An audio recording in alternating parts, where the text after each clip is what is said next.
السلام علیکم ورحمۃ اللہ وبرکاتہ۔ بسم اللہ الرحمن الرحیم، والصلاة والسلام علی رسولہ الکریم وعلی آلہ وصحبہ اجمعین۔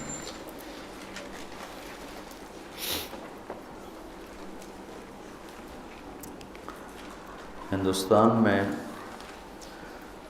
90 ہجری میں سندھ میں سب سے پہلے اسلام آیا۔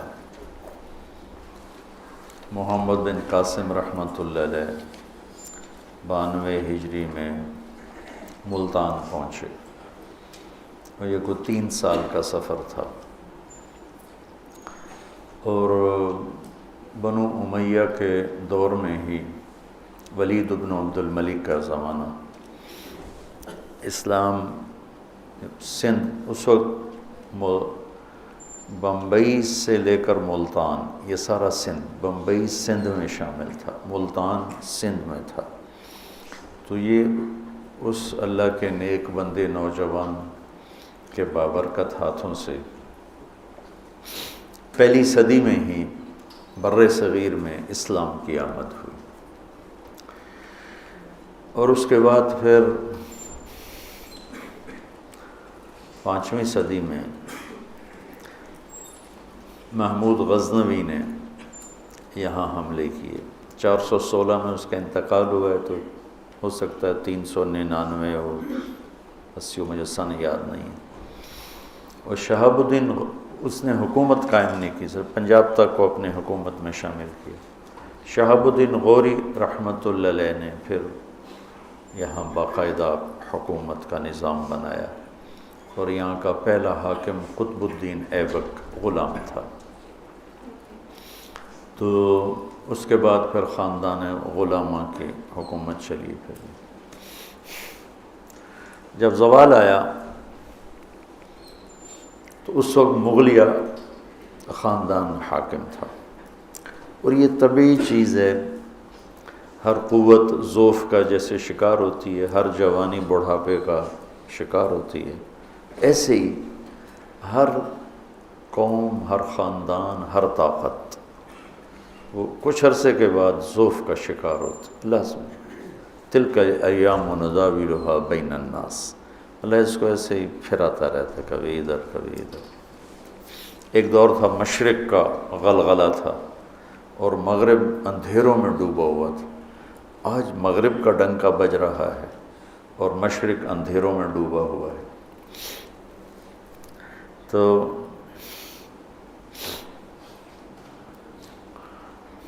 انگریز کی آمد شاہ جہاں کے دور یا جہانگیر کے دور میں ہوئی، تاجروں کے بھیس میں آئے، اور چلتے چلتے چلتے پورے ہندوستان کے مالک بن گئے۔ محنتی قوم تھی، جفا کش قوم تھی۔ پہلا ان کو جو غلبہ ہوا 1757 عیسوی میں نواب سراج الدولہ کے خلاف بنگال میں، لارڈ کلائیو، یہ ایسٹ انڈیا کمپنی کا ایک کلرک تھا۔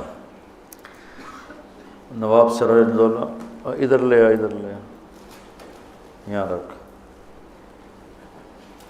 آپ کو خوشبودار کریں۔ آ رہی خوشبو؟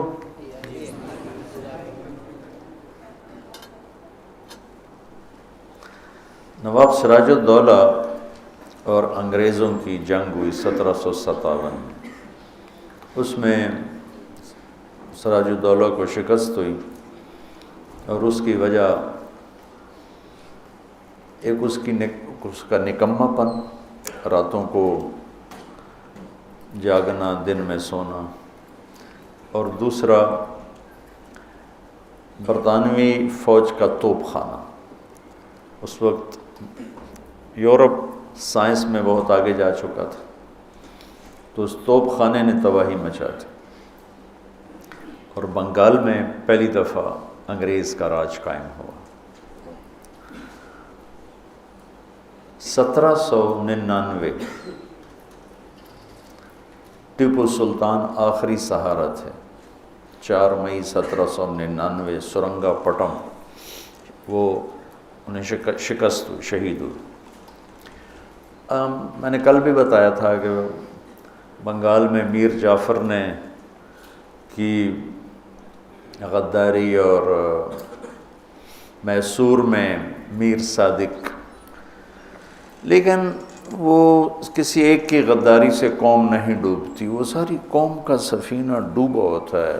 کوئی ایک جو پہل کرتا ہے اس کا نام لگ جاتا. میر جعفر غداری نہ بھی کرتا تو بھی سراج الدولہ اتنا سمجھدار نہیں تھا کہ وہ انگریز کو شکست دے سکتا.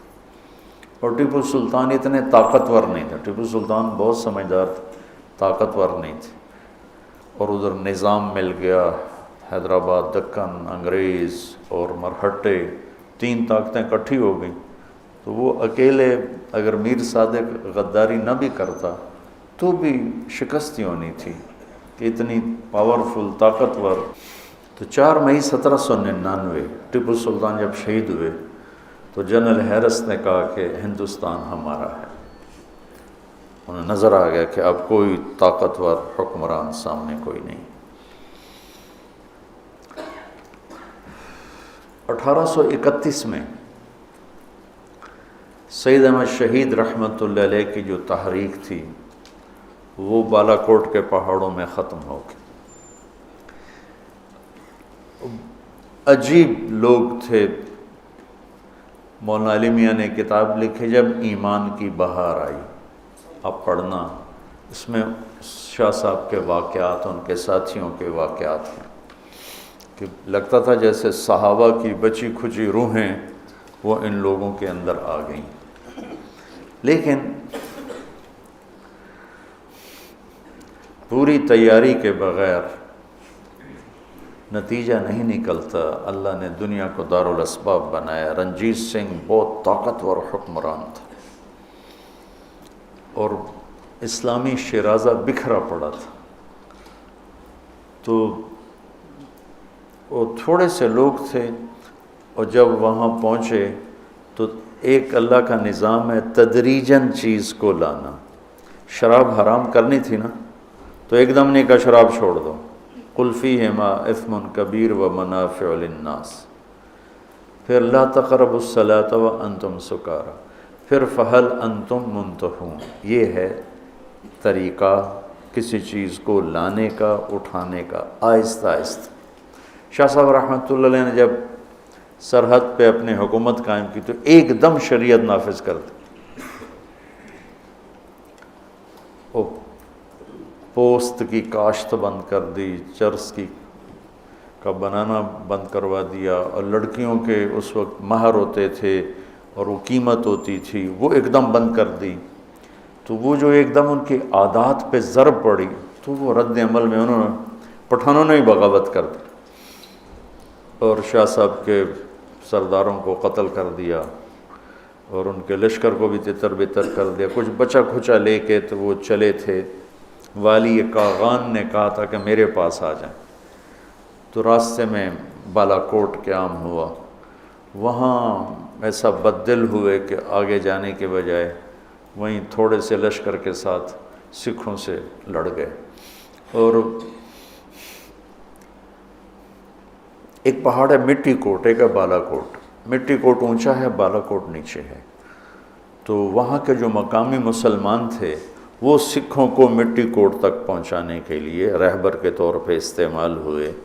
جب قوم ڈوبتی ہے تو صرف ایک کی غداری سے نہیں ہوتا، ساری دیگ ہی خراب ہو چکی ہوتی. سکھوں کو تو راستے کا نہیں پتہ تھا. انہیں مقامی مسلمان گجر وہ راستہ دکھاتے دکھاتے مٹی کوٹ تک لائے. اور وہ یوں اس طرح جو یہاں بیٹھا ہے وار تو اسی کا چلے گا. یہ بالا کوٹ یہاں ہے، مٹی کوٹ یہاں ہے. تو شکست ہوئی، شہید ہو گئے. شاہ اسماعیل بھی شہید ہو گئے، سید احمد بھی. اللہ سے دعا کی میری لاش کا پتہ نہ چلے.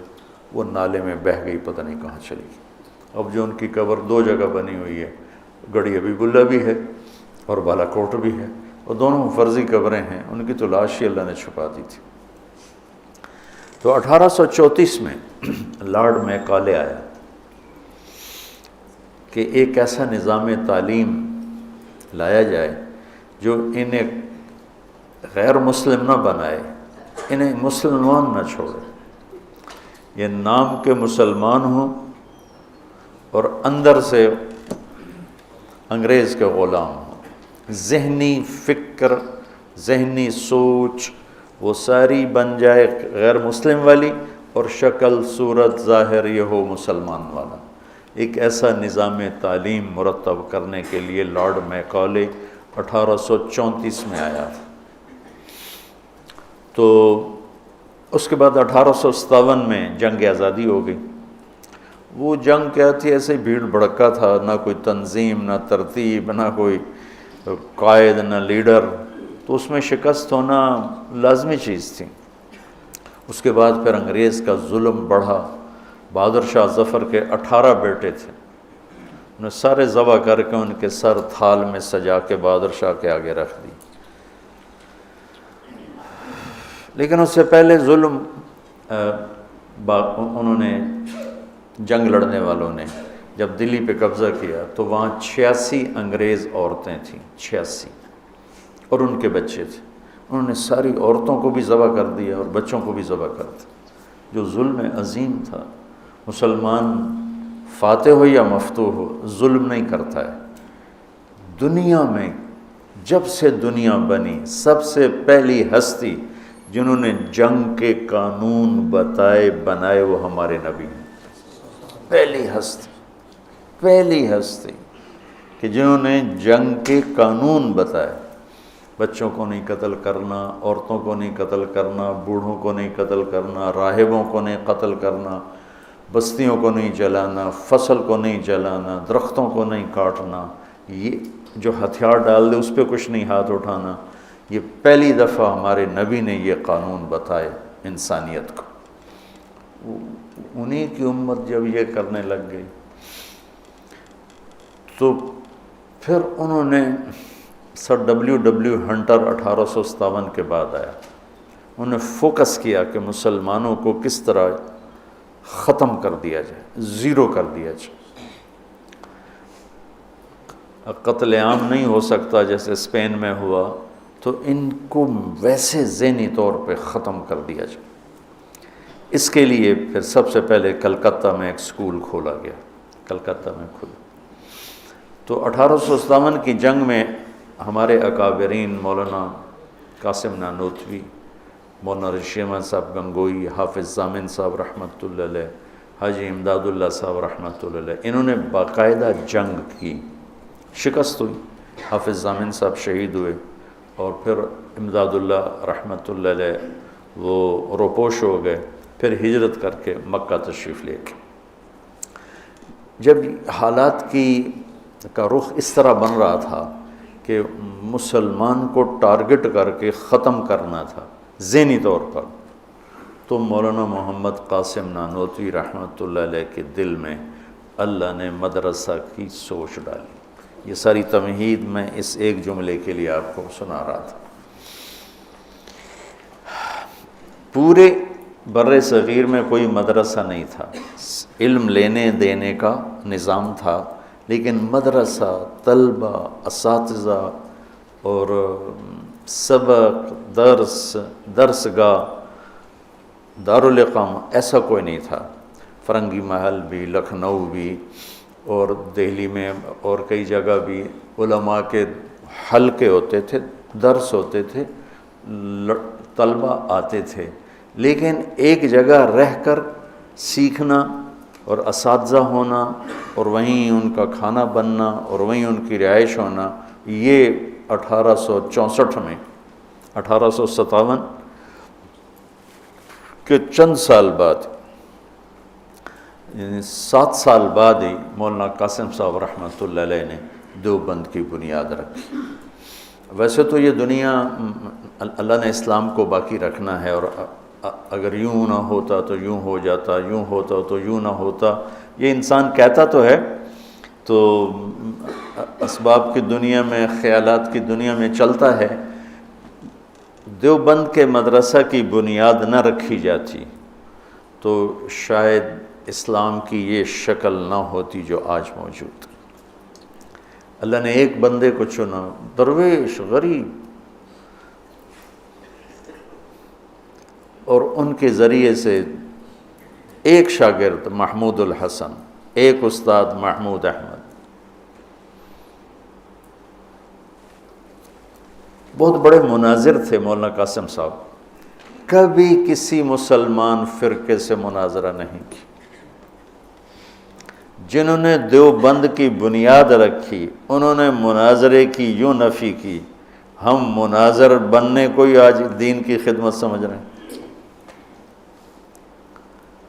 ساری زندگی مناظرے کیے، ہندوؤں سے، عیسائیوں سے، دہریوں سے، آریہ سے، بڑے بڑے پادریوں سے مناظرے کیے اور ان کے چھکے چھڑا دیے، لیکن کسی مسلمان فرقے کے ساتھ مناظرہ نہیں کیا۔ شیخ الہند کی بات میں پھر نقل کرتا ہوں کہ جب وہ مالٹا سے واپس آئے تو فرمایا دو باتیں نظر آئی ہیں امت کے زوال کی، ایک قرآن سے دوری اور ایک آپس کا اختلاف۔ تو میری اب جتنی باقی زندگی ہے میں زور لگاؤں گا کہ قرآن کی تعلیم کو عام کیا جائے اور آپس کے اختلاف کو ختم کیا جائے۔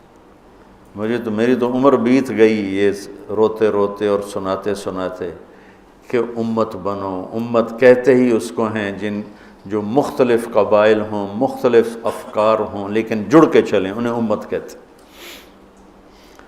تو ہم کسی کو اپنے عقائد پر لانے کی محنت چھوڑ دیں، ہم ان کے عقائد کا احترام کریں، اپنے پر پابند رہیں، اور ان کی خدمات اب میں پوری دنیا میں دیوبند کا فیض 6 بر اعظم میں پہنچا ہوں، جہاں میں گیا ہوں دنیا کے آخری کنارے تک، وہاں اس مدرسے کا فیض پہنچا ہوا ہے، اور اللہ نے اس کے چشموں سے سیراب ہونے والوں کو پوری دنیا میں پھیلا دیا۔